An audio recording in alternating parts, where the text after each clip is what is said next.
जी, आज हम बायोलॉजी का जो चैप्टर नंबर 1 है उसकी असेसमेंट का जो लास्ट पार्ट है वो हम करेंगे। हम देखेंगे कि जो चैप्टर नंबर 1 है इसमें से कौन कौन से क्वेश्चन आते हैं। लास्ट पार्ट है, इसमें लास्ट पार्ट में पेज नंबर 16 है।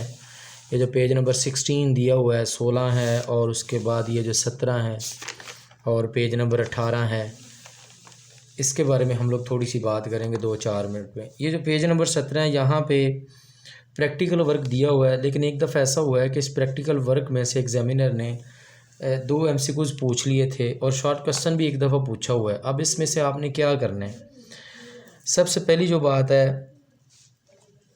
ये आपने बताना है मेंढक का ताल्लुक एनिमल किंगडम क्लास एम्फीबिया से है। एम्फीबिया ऐसे जानदारों को कहते हैं जो खुश्की और पानी दोनों पर रहते हैं। मल्टी सेलुलर ऑर्गेनाइजेशन मौजूद है, इसमें टिश्यू, ऑर्गन और ऑर्गन सिस्टम पाए जाते हैं। ये 3 बातें आपने ज़हन में रखनी है। उसके बाद ये आया हुआ है एम्फीबिया में कि मेंढक का कौन सी क्लास के साथ ताल्लुक है। उसके बाद जो नेक्स्ट वाला पॉइंट आपने ये ज़हन में रखना है, ये इसको अंडरलाइन करना है, अपनी बुक पकड़ लें, पेन या बॉल पेन भी पकड़ लें। आपने बताना 2 बैरूनी नथने यानी नॉस्ट्रिल्स होते हैं, 2 बैरूनी नथने होते हैं, 2 कान के पर्दे यानी ईयर ड्रम्स या टेम्पेनाई मेम्ब्रेन होती हैं, ईयर ड्रम या टेम्पेनाई, और 2 आंखें मौजूद होती हैं। इसी तरह से आपने बताया 3 पपोटे होते हैं। ये आपने ज़हन में रखना है, ये आया हुआ है पेपर में एमसीक्यूज़ के कितने पपोटे होते हैं। और तीसरा पपोटा शफाफ और इसका नाम निक्टिटैटिंग मेम्ब्रेन रखा जाता है। ये 3 पपोटे वाला भी पेपर में एमसीक्यूज़ आया हुआ है। उसके बाद जो नेक्स्ट है वो आपने ज़हन में रखना है डाइजेस्टिव सिस्टम है। इसके बारे में बल्कि हम लोग नेक्स्ट चैप्टर में बड़ी डिटेल में पढ़ेंगे। ये डाइजेस्टिव सिस्टम के बारे में मैदा, छोटी आंत, बड़ी आंत और जिगर के जो अफ़ाल हम लोग चैप्टर की असेसमेंट भी इंशाल्लाह करेंगे। उसके बाद जो रेस्पिरेटरी सिस्टम है, आपने बताया इसमें 2 नथने और फेफड़ों में खुलने वाला लेरेंक्स जो मौजूद होता है। सर्कुलेटरी सिस्टम दिल, ब्लड वेसल्स और खून पर मुश्तमिल होता है।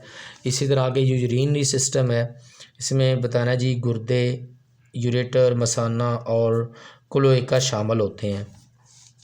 उसके बाद नेक्स्ट है मेल नर रिप्रोडक्टिव के आर्गन्स में टेस्टिस, स्पर्म डक्ट और क्लोएका शामिल हैं। फीमेल मादा रिप्रोडक्टिव सिस्टम ओवरीज, ओविडक्ट्स और यूट्राई वाहिद, यूट्रस और क्लोएका शामिल हैं।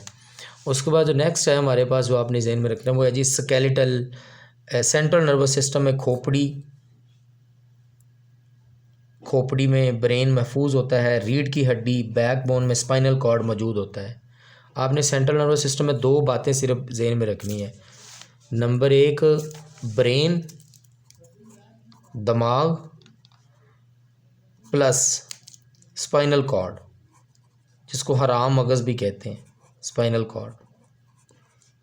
बस CNS बराबर होता है ब्रेन प्लस स्पाइनल कॉर्ड। इसी तरह से ये जो स्केलेटल और मस्कुलर सिस्टम है, इसमें हड्डियों के बने ढांचे और हड्डियों के साथ लगे मसल्स शामिल होते हैं। सिर्फ आपने इसका इतना ज़हन में रखना है, ये एम्फीबिया वाला, और उसके बाद 3 पपोटे शामिल होते हैं, 2 नॉस्ट्रिल्स मौजूद होते हैं और 2 कान के पर्दे मौजूद होते हैं। डाइजेस्टिव सिस्टम के बारे में 3-4 सिस्टम बताए हुए हैं, आपको आना चाहिए, 3-4 सिस्टम के नाम आने चाहिए। हम लोग नेक्स्ट क्लास में सिस्टम के बारे में देखेंगे। डाइजेस्टिव सिस्टम है, इसी तरह रेस्पिरेटरी सिस्टम है, इसी तरह सर्कुलेटरी सिस्टम है, इसी तरह यूरिनरी सिस्टम है, और इसी तरह से ये जो सेंट्रल नर्वस सिस्टम है, इन सिस्टम के कौन कौन से अज्जा हैं, सिस्टम किन किन अज्जा से मिलकर बनता है, कौन कौन से इसके कंपोनेंट हैं, आपको इसका पता होना चाहिए।